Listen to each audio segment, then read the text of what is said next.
মানুষ না comeback history খুব পছন্দ করে, বাউন্স ব্যাক, কামব্যাক।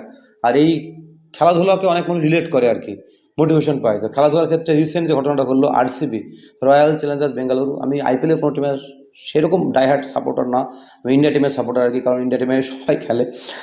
কিন্তু আরসিবি যদি 3 মে দেখে 10ম স্থানে ছিল, পরপর 6টা ম্যাচ তারা হেরে গেছিল, সেখান থেকে কেউ আরসিবির সমর্থকরা হয়তো ভাবেনি যে আমরা প্লে অফে কোয়ালিফাই করবো আর কি। সেখানে দাঁড়িয়ে পরপর 6টা ম্যাচ জিতে আরসিবি এবং লাস্ট ম্যাচ সিএসকে হারিয়ে আরসিবি এই যে প্লে অফে খেলার যোগ্যতা অর্জন করলো, এটা অবিশ্বাস্য আর কি।